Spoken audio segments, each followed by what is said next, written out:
मंच पर उपस्थित सभी विद्वज्जन, सभी सम्मान्य सुधी श्रोतागण, अभी हम आध्यात्मिक चर्चा सुन रहे हैं और बात कर रहे हैं ईश्वर के साथ मिलने की। मिलने का एक दूसरा नाम संबंध है।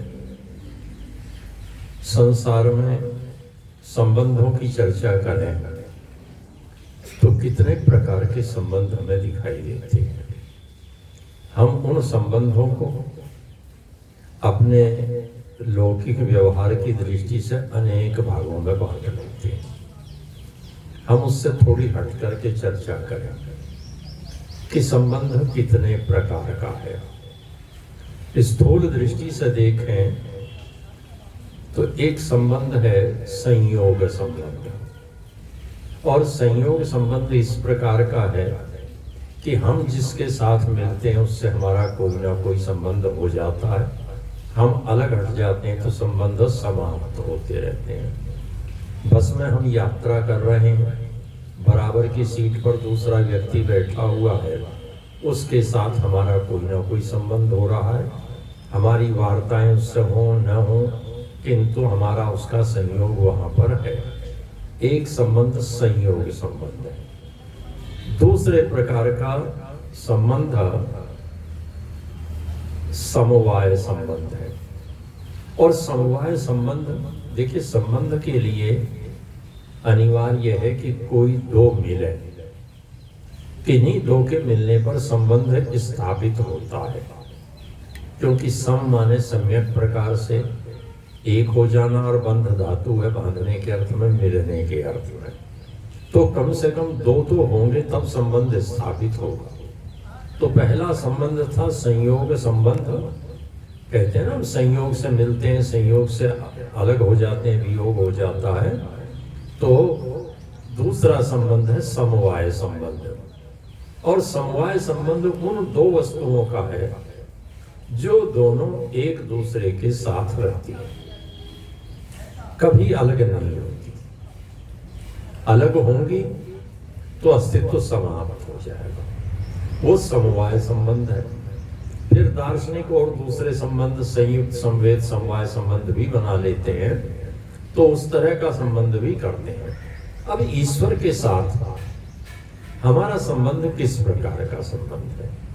ईश्वर के साथ हमारा संबंध संयोग संबंध है या ईश्वर के साथ हमारा समवाय संबंध है? समवाय संबंध को समझने के लिए दार्शनिकों का शब्द है अयुत सिद्ध होना। जो अयुत सिद्ध हैं उनका समवाय संबंध होता है। और अयुत सिद्ध क्या है? जो एक दूसरे पर आश्रित है। उदाहरण के लिए तंतु और तंतु रूप, ये धागा है। आप अपनी साड़ी का एक धागा निकाल लें और उस धागे को आप ये कह सकते हैं कि ये लाल है, ये काला है, ये पीला है। अच्छा चलिए, लाल है, काला है, पीला है, नीला है, जामुनी, जैसा भी है। अब आप उसके उस लाल पने को मिटाने लगिए। मिटाते मिटाते क्या हो जाएगा? वो लाल मिटेगा, वो रंग मिटेगा, तो धागा भी मिट जाएगा घिसते घिसते। आप कहेंगे बड़ा आसान तरीका है हमारे पास। तो उस लाल के ऊपर हम काला चढ़ा देते हैं, क्योंकि सूरदास के काली कामरी चढ़े ना दूजा रंग। काले पर तो कोई दूसरा चढ़ेगा नहीं ठीक से, पर किसी पर भी काला रंग तो चढ़ ही जाएगा।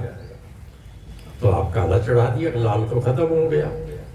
लाल खत्म नहीं हुआ, ये तो रंग का भेद था। लाल काल पर, काला पीला नीला, कोई रहा, रंग तो रहा।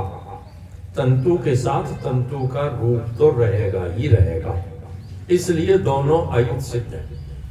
धागा और धागे का रूप लाल पीला मत मानिए, रूप मान लीजिएगा। तो रूप और रूप ही, तंतु और तंतु रूप दोनों समवाय संबंध से रहते हैं। और जब वो दोनों समवाय संबंध से रहते हैं तो हम ईश्वर के साथ किस संबंध से रहते हैं? हम संयोग संबंध से रहते हैं या समवाय संबंध से रहते हैं? अब सोच करके देखिए कि कहेंगे कि ईश्वर तो सर्वव्यापक है। सर्वव्यापक है तो ईश्वर सबको प्राप्त है, और जब ईश्वर सबको प्राप्त है तो फिर उसे प्राप्त करने की आवश्यकता क्या है? ईश्वर सबको प्राप्त है तो फिर प्राप्त करने के प्रयत्न क्यों करने चाहिए? विचारणीय बात है। प्राप्ति ही है वो तो, किंतु ध्यान रखिए प्राप्त है, प्राप्त करने वाला कौन है? प्राप्त करने वाला यदि ये शरीर है तो ये शरीर तो क्या करेगा? देखिए, ये शरीर का जो सबसे ऊपरी भाग है ये क्या है? ये चर्म है, त्वचा। और इस त्वचा का गुण क्या है? इसका कर्म क्या कर सकती है? ये स्पर्श कर सकती है। तो किसका स्पर्श करेगी? जो स्पर्श वाला होगा, स्पर्श के योग्य होगा तो स्पर्श करेगी। और यदि स्पर्श के योग्य नहीं है, अब थोड़ी देर के लिए देखिए, शब्द है तो शब्द क्या है? शब्द तो स्पर्श वाला नहीं है। वायु तो स्पर्श वाला है? ये जो पांच तत्व हैं इनका एक एक तो अपना गुण है और बाकी दूसरे के गुण है। जैसे ये पृथ्वी है, पृथ्वी क्या है? शब्द स्पर्श रूप रस गंध वाली है। आप पांव रखते हैं जोर जोर से तो शब्द हो रहा है, स्पर्श कर लेते हैं, गंध इसमें से आती है। किंतु जो शब्द हो रहा है वो शब्द पृथ्वी का गुण नहीं है, वो शब्द तो आकाश के कारण से हो रहा है। इसलिए ये पुस्तक है, इसमें हम हाथ मारते हैं, इससे कोई आवाज निकल रही है, ध्वनि निकल रही है, तो इसलिए निकल रही है कि इसमें आकाश है। पृथ्वी में आकाश है। उस आकाश को समझने के लिए एक मोटा सा उदाहरण लेते हैं। कई बार जब ये सामियाने लगाते हैं तो सामियाना लगाने वाला एक लोहे का मोटा सा खूंटा जैसी चीज रखता है, और दो तरीके हैं, एक तो गड्ढा खोदे और तब उसको लगाए, और कई बार उसे वैसे ठोक देता है। जब वो उसे ठोक रहा है तो वहां से मिट्टी तो निकली नहीं, और एक वस्तु और चली गई दूसरी वस्तु के अंदर। क्यों? क्योंकि वहां आकाश था।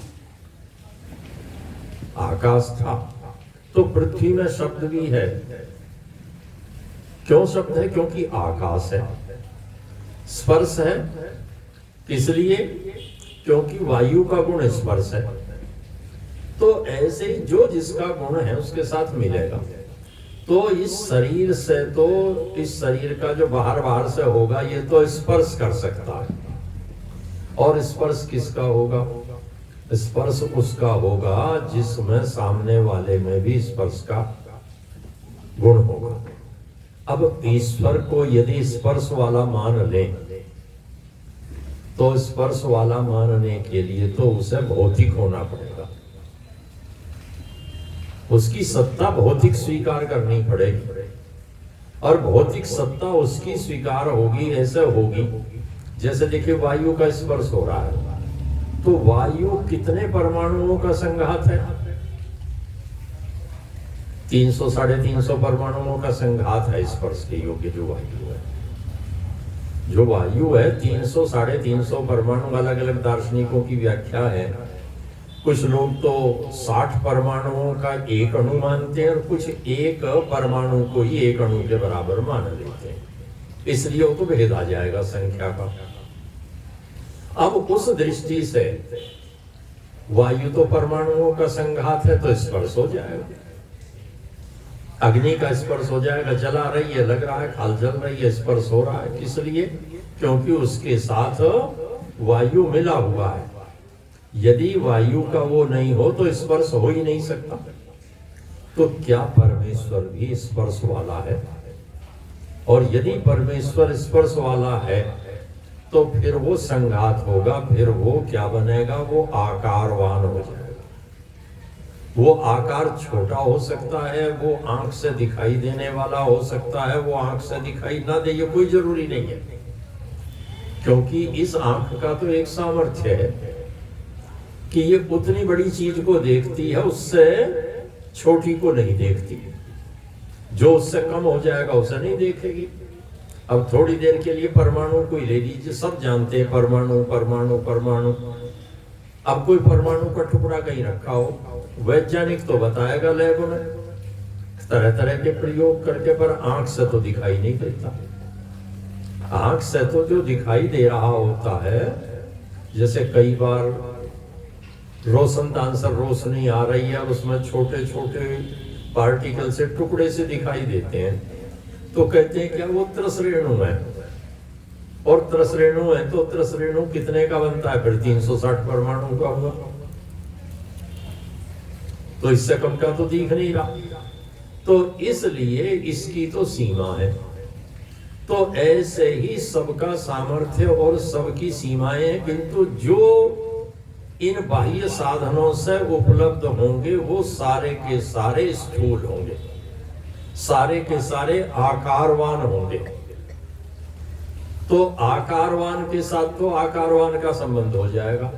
अब यदि शरीर से संबंध स्थापित करना है तो शरीर वाले का संबंध होगा, अशरीरी का नहीं हो सकता। और परमेश्वर को हम कहते हैं कि वो शरीर वाला नहीं है, क्योंकि शरीर के लिए तो शर्त है वो बनेगा, बढ़ेगा, उसमें बदलाव होते रहेंगे, और फिर धीरे धीरे घटना शुरू हो जाएगा, क्षरण शुरू हो जाएगा, और फिर एक दिन समाप्त हो जाएगा, रूपांतरण हो जाएगा। समाप्ति क्या है? रूपांतरण हो जाएगा। जैसे जैसे वो परमाणुओं का संघात बनना शुरू हुआ, मिला, तो देखिए ईश्वर के साथ हमारा ये संयोग संबंध तो बन नहीं सकता। अब संबंध इससे दूसरा बनेगा तो वो किसका बनेगा? फिर वो इसका तो बनेगा नहीं। किसका बनेगा? उसका बनेगा जो इससे भिन्न है, जिसके कारण मैं तू हो रही है, ये और वो सब चल रहा है। तो वो कैसा है? क्या वो भी स्पर्श वाला है? और यदि वो स्पर्श वाला होता, ये तो बहुत सारे सवाल उठेंगे, फिर सवाल ये होगा वो रहता कहाँ है? पर यदि वो स्पर्श वाला होता तो स्पर्श वाला कहीं ना कहीं किसी ऑपरेशन में थोड़ी देर के लिए किसी एक को ने, आप मत जाइए मुझे ही ले जाइए, है ना? आपको तो किसी को लगेगा अच्छा नहीं है ये बात कहना।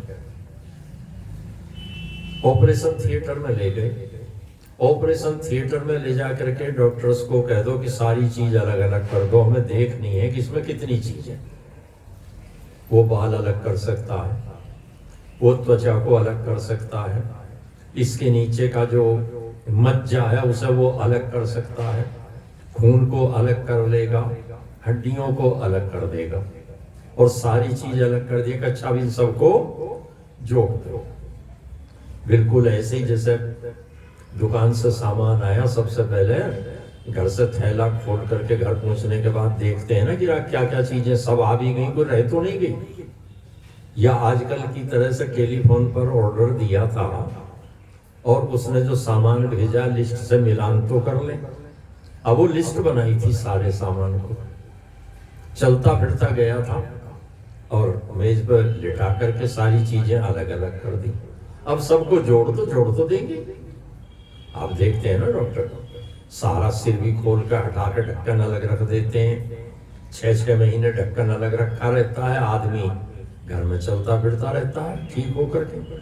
फिर दोबारा ऑपरेशन हुआ, फिर ढक्कन लगा दिया, सारी चीज लगवा।